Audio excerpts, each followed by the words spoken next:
lot of Christians are losing their collective shit because this lens flare that looks vaguely like a man on horseback was spotted on MSNBC's live coverage of the protests in Egypt. They're saying that it's the fourth horseman of the apocalypse. The fourth? Did we miss the first three? The fact that the horse moves in tandem with the rest of the lens flares and that it only moves up once the camera moves up doesn't dissuade these Christians. You see, an atheist like me views a situation like this and I see a lens flare that looks kinda like a guy on a horseback if you really want it to. But a Christian, they look at it through the eyes of faith and they see the fourth horseman and they're like, yeah, Jesus gonna rapture me soon. And then I'm gonna get to eat steak in heaven or whatever they do there. Excuse me, teacher, right here, I have a question. Depressingly jiggly arm. Why would the fourth horseman of the apocalypse manifest only on TV, only on this one particular camera, and only for a few seconds? Seems like a less grandiose appearance than Scripture instructed us to anticipate. Doesn't it, my Christian brothers and sisters? You have to admit, it's kind of a lackluster fourth horseman. Yeah, just a little bit.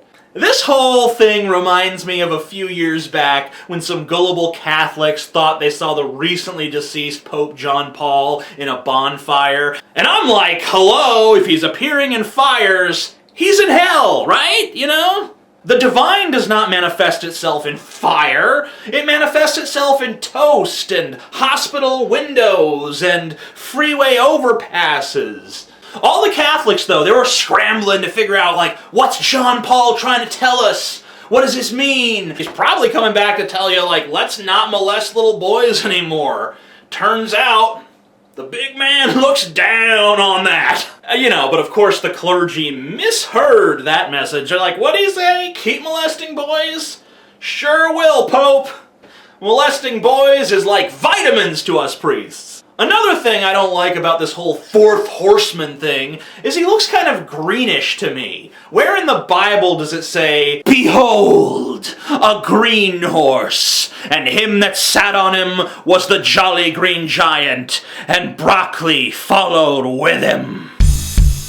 Mousavi Hasan, the executive of a TV station designed to combat negative stereotypes of Muslims in the American media, was found guilty of beheading his wife. Predictably, the comments on this story are stuff like, just keep remembering this is a peaceful religion. Give me a break.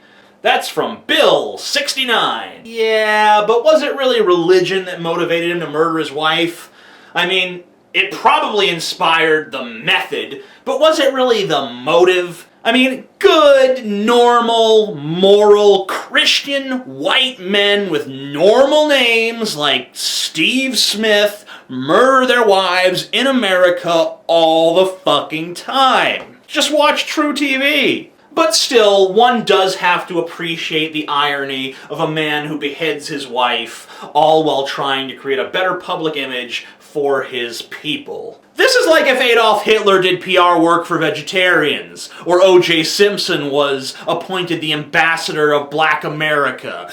It just doesn't reflect all that well, you know? And look, there are good spokespeople out there for Islam. I can't think of any offhand, but I'm sure they're out there. But Mo Hasan just isn't one of them. You know, it's too bad, though, that we don't still sell guillotines. Because if we did, he could make a killing endorsing those. Whoosh, nice and clean. None of that hacking, you know? A pregnant woman went to a Safeway pharmacy in Colorado to get her prescription filled for some antibiotics. The pharmacist instead gave her an over-the-counter abortion pill. The baby did not die, so I'm pretty sure she's carrying Rambo or something. I can relate to this lady, because I found myself in similar situations, you know. Go to Taco Bell, order a bean burrito, they give me a beef burrito, I'm like, hey, what is this? But, you know, she has it a little bit worse. Safeway, of course, tried to apologize, but that's a pretty tricky apology. Oh yeah, hi. Yeah, we're sorry for trying to kill your baby. Here, have this coupon. 25% off Doritos. Any flavor but Cool Ranch. Ah, what the heck. Cool Ranch too. It's all good. Safeway's gonna kill your baby, baby, baby, oh! Lindsay Lohan, star of such films as DUI and Coke Binge, is in trouble with the law. Surprise! She stands accused of stealing a $2,500 necklace. That is a felony. There are two possibilities here.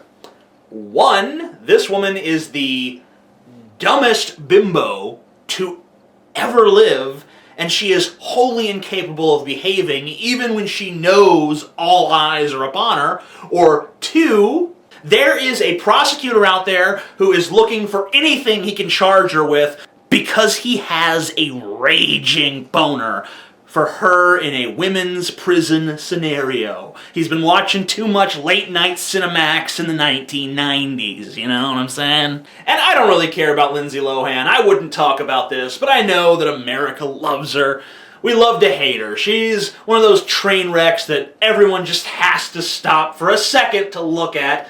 Oh, fuck it, she's not even a train wreck. She's like a train full of napalm crashing into a children's hospital full of sick orphans on chemotherapy. Ah! And America loves her for it. In my very favorite story of the day, a man was killed by a cock. This was no ordinary cock. This was a big cock. At least 12, maybe even 20 pounds. The punchline is, it's a rooster, but is that really any less embarrassing? Yeah, the man went to a cockfight, the cops came to break it up, the rooster jumped up and clawed his calf, severed an artery, he bled out, and died. In Soviet Russia, chicken fries you. Authorities say that they believe this to be the first man ever killed by a rooster at a cockfight, which is probably something that will not appear on this unfortunate soul's tombstone. But the very best part about this story is that now I can do one of those terrible True TV style condemnation puns. He thought he could go to an illegal rooster fight, but now he's cock-a-doodle dead. Feels good, man. So it turns out I was wrong.